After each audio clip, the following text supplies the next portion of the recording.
You know the classic superhero story, right? A huge threat shows up. The hero swoops in, saves the day. Everybody cheers. But what happens after the day is saved? What if the only way to solve an impossible problem creates a million new ones? Today, we're going to dig into this exact idea, a fascinating look at the paradox of being a hero, and how messy perception can get. And that's the big question here, isn't it? It's a situation that really makes you stop and think about what a victory actually is. What do we really expect from our heroes when they're stuck between a rock and a hard place with no good options? So, to really get what's going on, we got to start with the problem itself. And look, this wasn't just any problem. This was a full-on cataclysm hurtling straight for a place called City Z. See, in this world, they actually have a system for this stuff. The Hero Association has these threat levels to figure out who to send and how serious things are. As you can see, it escalates pretty quickly. You've got Tiger, then Demon, all the way up to Dragon, and then God, which is basically, humanity is over-level bad. This whole framework gives us a super clear picture of just how bad things are about to get. And bam, here it is, the specific danger. It's not some crazy monster, it's a giant rock falling from the sky. And the clock is ticking. They've got a little over half an hour until impact. We're talking total vaporization for the entire city. So the Hero Association makes it official. Threat level, Dragon. This confirms it. We're in a worst-case scenario that's going to take out multiple cities. This isn't a job for your average hero. This is what you'd call an impossible problem. Okay, so the city's about to be wiped off the map. How do the big guns, the heroes, react? Well, not exactly like a well-oiled machine. Their reactions show you a whole spectrum of what it means to be a hero. First, you've got the S-class hero Metal Knight, and his response is, well, it's pretty cold, it's calculated, and it's all about him. He's not there to save anyone. He's literally using a city-destroying meteor as a chance to test out his new toys from the comfort of his lab. Then, on the total opposite end of the spectrum, you've got Bang, another top-tier hero. He's refusing to evacuate. Not because he's arrogant, but because of this deep, deep sense of duty. His family's legacy is there. He knows he probably can't stop the meteor, but he's going to face it head-on on his own turf. And then there's Janos. He's kind of what you'd think of as a classic hero. He represents a third way. He knows he's probably not strong enough. He knows his best shot might not be good enough. But his instinct is just go, try. He is 100% willing to sacrifice himself, even if it's for nothing. All right, so you've got 3 top-tier heroes, 3 totally different mindsets, and 1 meteor that seems impossible to stop. The situation looks completely hopeless. And then a whole new player steps onto the field.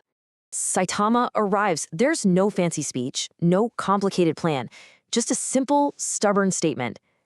This is his town, and he's not about to let a rock fall on it. And just like that, he does the thing no one thought was possible. 1 punch. And the city killer is just gone. Obliterated. The main threat is completely gone in a blink. A feat that the best of the best couldn't even figure out how to approach, done with a single hit. But this is where things get messy. This is where that paradox really kicks in. This image explains it perfectly. On one side, yes, total annihilation was avoided. But on the other, when you shatter a giant meteor, it doesn't just disappear. It turns into thousands of smaller meteors. Basically a giant shotgun blast from the sky. So the people are saved, but the city itself? It gets absolutely wrecked. So, here's the real question. What happens after the dust settles? How do people react to a win that looks an awful lot like a total disaster? Now, if you look at the official books, the Hero Association sees this as a huge win. Metal Knight and Genos get a little bump in rank just for showing up. But the real story here is Saitama. He skyrockets from the very bottom of C-Class almost to the top. The system, at least, recognizes just how insane his accomplishment was.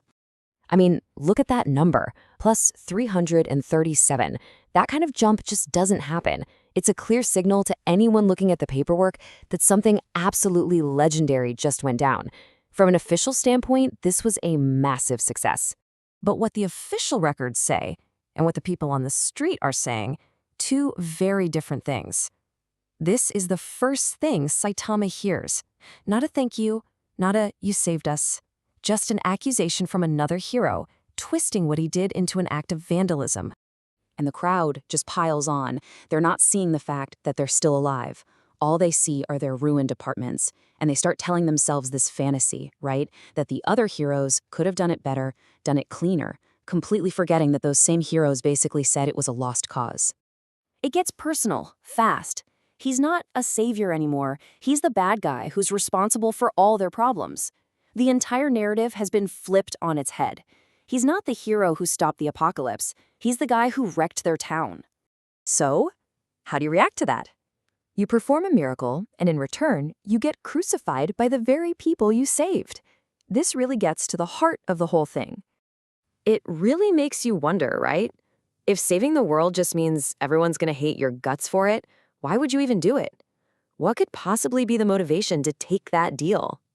And his answer? It's just so simple, it's almost profound. Saitama's motivation doesn't come from the outside world at all. He's not in it for the fame or the money or for people to cheer his name. He is a hero for one reason and one reason only. Because he wants to be. That's it. What other people think, it literally doesn't matter to him.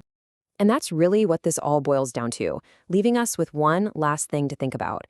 In a world where there are no perfect solutions, what really makes a hero? Is it the outcome, even if it's messy? Is it just the intention, the will to help, no matter what happens after? Or is an act only heroic if you get a round of applause at the end? It's definitely something worth thinking about.